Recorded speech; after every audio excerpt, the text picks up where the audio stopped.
Hi there, I'm Brian Whitmore, Director of the Russia program here at CEPA, and this is a vertical video.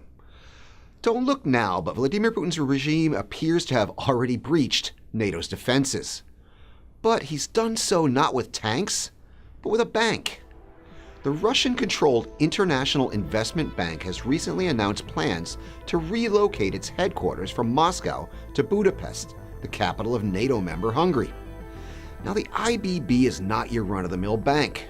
During the Cold War, it served as the main development bank for Comecon. In other words, it was the financial center for the communist bloc.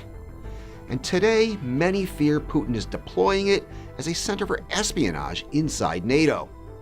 The IBB's chairman, Nikolai Kosov, is the son of two storied Soviet spies, and Western intelligence officials say he's followed his parents' footsteps into the Russian intelligence agencies.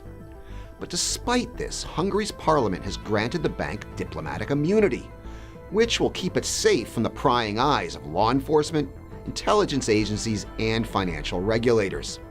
And that, of course, opens the door for Moscow to use it as a base to conduct espionage and to use opaque financial operations to establish networks of influence across the continent.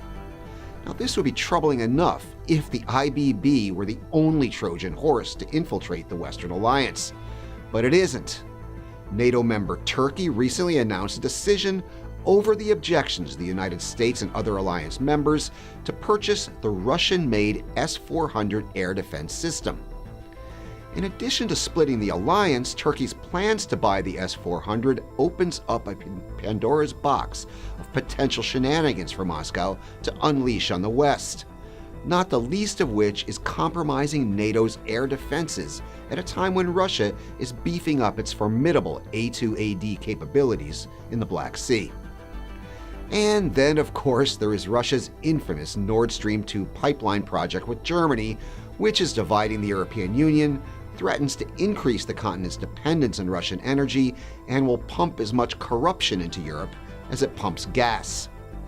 If Putin's Russia were a status quo actor, these would all just be run-of-the-mill finance, trade, and energy deals. But Putin's Russia is not a status quo actor. In the hands of the revanchist and revisionist Putin regime, these are all guided weapons that we are welcoming in with open arms. Keep telling us what you think on Twitter and on Facebook.